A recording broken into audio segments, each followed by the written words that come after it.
Liverpool were lucky to win that game. This was the online reaction to the Reds' 3-1 win over Burnley, but was it really that bad of a performance? Well, let's take a closer look at what happened. Haaland turned the heat on as the citizens put 2 past Everton to temporarily top the league. This meant it was Liverpool's turn to respond to the pressure as they were forced to come out of their encounter against Burnley with all 3 points. On paper, it was an easy game for the Reds, and the scoreline might suggest that was the case. However, we all know that there are no easy games in the Premier League, and that every club, no matter their position, can cause an upset. That is precisely what nearly happened during the game. So let us delve deeper into Liverpool's 3-1 win against Burnley and understand what happened. We can all agree that Liverpool has suffered from the absence of key players in the last period. To make things worse, the squad was hit with the flu, adding both Joe Gomez and Alisson to Mo Salah, Dominic Szoboszlai, and Ibrahim Konate to the list of unavailable players. Still, it is safe to say that after seeing the lineup, Liverpool fans felt confident their team would get all points as reaction to their latest defeat against Arsenal.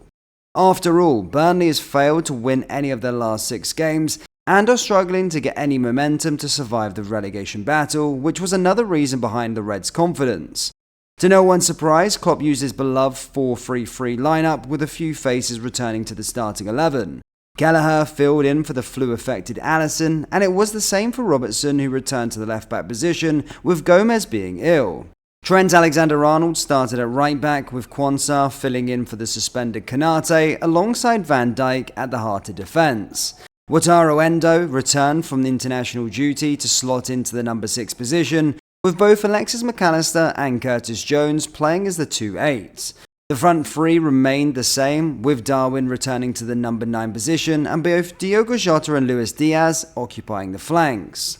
The first half was nothing to what Liverpool supporters expected, or at least the first 30 minutes. Despite the Reds taking the advantage thanks to a Diogo Jota header, Burnley equalised in the same manner with a powerful header from O'Shea just before the half-time whistle. With Endo dropping between the centre-backs and Trent inverting into the pivot, Liverpool used a 3-2 build-up structure that struggled to unlock Burnley's low block. The Clarets were well organised at the back, limiting Liverpool from progressing the ball with short passes, but also denied Klopp's second weapon of being more direct. However, this only lasted for 27 minutes as the Reds started dominating possession, putting more and more pressure on Burnley. McAllister's constant crashing of the box, Trent occupying higher central areas, and Curtis Jones' ball retention were all key in Liverpool being more dominant in the game. Credit all goes to all of Van Dijk, Quansah and Robertson, who despite Burnley having threatening moments, were able to defend the high line and cover the space behind. This is evident in Liverpool's defensive action height of 48.9 metres, which was crucial in sustaining the pressure that led to Jota's opener. Speaking of Jota, seriously, how good is the Portuguese when it comes to heading the ball? Despite being 1.78 metres tall, he is arguably one of the best players in the league in terms of aerial threat. His positioning and jump timing are immaculate, which explains why 11 of his 55 goals for the Reds came from headers. Now, we talked about how Liverpool started to put more pressure, but that wasn't due to their usual counter-pressing. It was mainly due to the combination of Endo and Trent in the middle of the park. Trent was arguably Liverpool's best player in the first period, providing the assist for the first goal. And, by the way, this was his 58th in the Premier League. No other defender has more in the history of the league. But that's not why he was one of Liverpool's best players. With 80% pass accuracy, 3 duels won and 2 key passes, Trent was the heart of everything that was done well for Liverpool. Unfortunately, the 25-year-old fullback was subbed off at half-time, with Klopp stating that he felt discomfort in the same injured knee. Darwin Núñez and Luis Diaz also played crucial roles in keeping the pressure up. Diaz dropped back to receive the ball and held the width, helping stretch Burnley's defensive structure. At the same time, Darwin's constant runs in behind and tendency to drive from the left channel into central areas allowed Robertson to enter dangerous areas. It might have not been obvious, but the Scotsman was also one of the most influential players on the left-hand side. You see how important he was for Liverpool's overall progression, providing an outlet to break down Burnley's deep block. Again, Liverpool's counter-pressing was not as effective as usual. Burnley managed to surpass the first line of pressure, with Datro Fofana being an efficient outlet for the Clarets. This was clear as Liverpool only had 2 high turnovers. This can be due to the absence of Dominic Szoboszlai, as it was a similar case in the Arsenal game. Now, credit where credit's due, Burnley's equaliser was deserved, given how organised they were in the first half.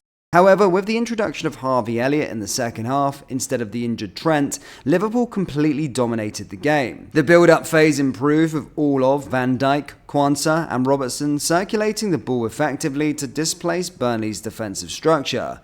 Quansah, who's impressing with every game, showcased his ability to progress the ball by passing or carrying it himself. It only took 7 minutes for Harvey to have an impact as he provided the assist for the Reds' second goal.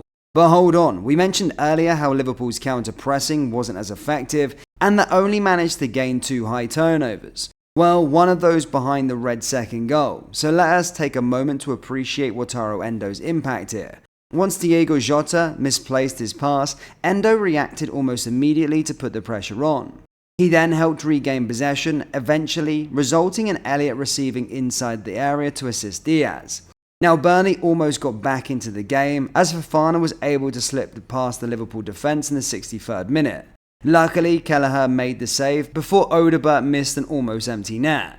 Fofana returned 3 minutes later to threaten Liverpool's goal. As we told you, no Premier League game is easy. Although Liverpool were much better in the second half, the Clarets kept chasing for the chance to come out with something from the match. However, when Elliot returned to assist Darwin Núñez's goal, the Reds managed to put the game to bed. Harvey was literally a game changer with both of his assists and even showed higher intelligence in knowing how to take advantage of dangerous areas. You can see here how he sensed the free space, making a run that even Jota didn't spot. He then showcased his ability to play with both feet, putting in a left-footed cross met with a perfectly placed header from Darwin Núñez. And just like that, Liverpool returned to the top spot with 54 points, 2 more than Manchester City, who still have a game in hand. With Arsenal also involved in the race after last week's win against Liverpool, we can safely say that the title race is well and truly on. One minor slip can put the hopes of one of those sides to bed.